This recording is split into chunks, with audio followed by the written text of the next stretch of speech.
Good morning, student. This is your biology class, and today's topic is pleiotropy. In our earlier classes, we have discussed about the third law of Mendel's. I hope this is clear to all of you. So, today's topic is pleiotropy. What is pleiotropy? Sorry. When the one gene controls the many traits or characters, then it is called pleiotropy. प्लायोट्रॉपी का मतलब है जब एक gene से बहुत सारे traits या characters control होते हैं, तब उसे प्लायोट्रॉपी कहा जाता है। जैसे कि डायग्राम में दिखाया गया है, जीन क्या है, मल्टीपल इफेक्ट मल्टीपल करेक्टर्स को कंट्रोल करे, मतलब एक जीन मल्टीपल इफेक्ट दिखाए, मल्टीपल करेक्टर्स को कंट्रोल करे, देन इट इज़ कॉल्ड प्लायोट्रॉपी। इसका एग्जांपल है फिनाइल कीटोन्यूरिया। फिनाइल कीटोन्यूरिया एक डिसीज़ है जो कि फिनाइल एलानिन हाइड्रोक्सिलेज एंजाइम की अब्सेंस में होती है। एक अमीनो एसिड है फिनाइल एलानिन, ठीक है, जो हमारी बॉडी में प्रेजेंट होता है। जब इसका हाइड्रोक्सिलेशन होता है, मीन्स OH ग्रुप ऐड होता है उसमें, तो फिनाइल एलानिन टायरोसिन में कन्वर्ट हो जाता है in the presence of phenyl alanine hydroxylase enzyme. ठीक है, फिनाइल एलानिन हाइड्रोक्सिलेज एंजाइम का होना ज़रूरी है फिनाइल एलानिन को टायरोसिन में कन्वर्ट करने के लिए। अगर जो जीन इसको कंट्रोल करता है, एंजाइम भी क्या है, अल्टीमेटली प्रोटीन ही है, तो जो gene phenyl alanine hydroxylase enzyme को प्रोड्यूस करने में हेल्प करता है, अगर वो उसमें म्यूटेशन हो जाए, मीन्स उसमें कोई खराबी आ जाए और फिनाइल एलानिन हाइड्रोक्सिलेज एंजाइम ना बन पाए, तो क्या होगा, फिनाइल एलानिन जो कि एक अमीनो एसिड है, वो टायरोसिन में कन्वर्ट नहीं होगा, क्योंकि वो टायरोसिन में तभी कन्वर्ट हो रहा है जबकि ये एंजाइम प्रेजेंट है।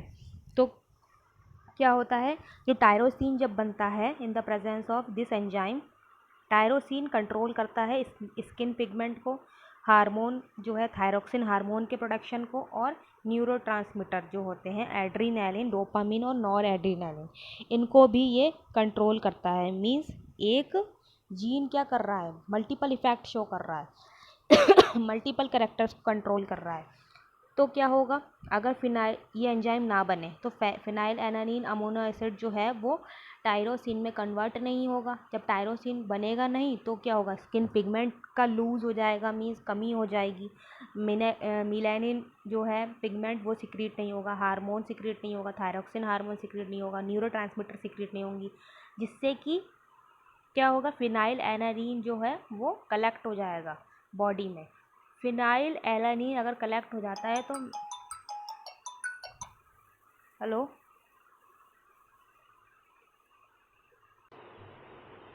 Sorry for the disturbance. So क्या होता है इसमें, जब एक जीन मल्टीपल इफेक्ट को कंट्रोल करता है या मल्टीपल करेक्टर्स को कंट्रोल करता है, तब उसको प्लायोट्रॉपी कहा जाता है। ये शॉर्ट नोट में आ सकता है, व्हाट इज़ प्लायोट्रॉपी। या फिर एग्जांपल पूछ सकते हैं कि फिनाइल एनालिन किस में कन्वर्ट होता है या किस एंजाइम की प्रेजेंस में, एक वन वर्ड में ये पूछा जा सकता है। तो देखो, जेनेटिक डिसऑर्डर तो हम बाद में पढ़ेंगे। जैसे कि अब कोई जीन जो है वो ख़राब हो गया, ठीक है, जिससे कि एंजाइम जो है वो बनना बंद हो गया, फिनाइल एनालिन हाइड्रोक्सिलेज एंजाइम बनना बंद हो गया। जब एंजाइम नहीं बनेगा तो क्या होगा, फिनाइल एलानिन टायरोसिन में कन्वर्ट नहीं होगा। जब टायरोसिन में कन्वर्ट नहीं होगा तो टायरोसिन का फंक्शन क्या था, मिलेनिन सिक्रीट करना, स्किन पिगमेंट जो है, तो लॉस ऑफ पिगमेंटेशन हो जाएगा, क्योंकि टायरोसिन तो बन नहीं रहा है, तो मिलेनिन कौन बनाएगा, तो पिगमेंटेशन का भी लॉस हो जाएगा। फिनाइल एनानिन क्योंकि टायरोसिन में कन्वर्ट नहीं हो रहा है, तो उसकी जो क्वांटिटी है वो कलेक्ट हो जाएगी ब्रेन में।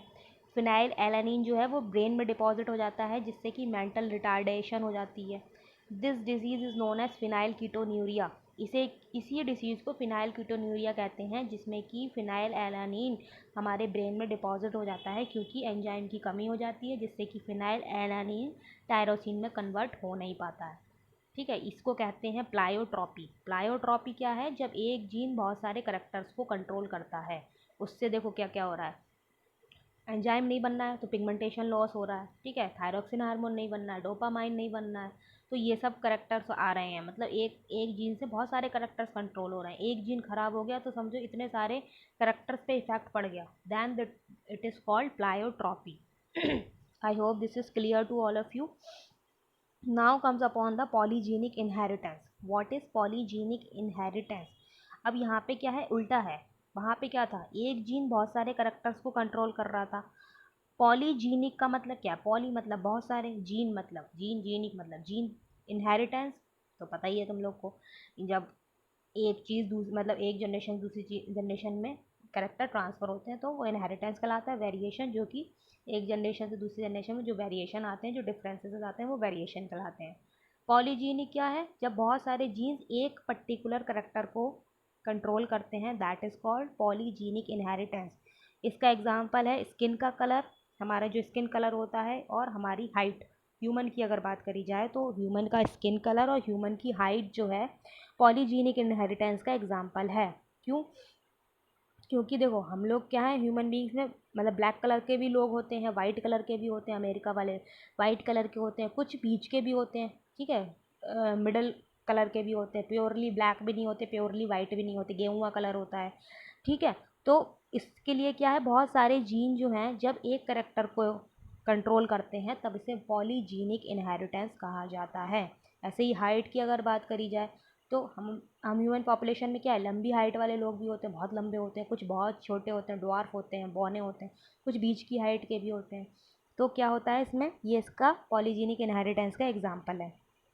देर are many genes which control your skin colour और हाइट. देखो बहुत सारे जीन्स हैं जो हमारी स्किन कलर को और हमारी हाइट को कंट्रोल करते हैं.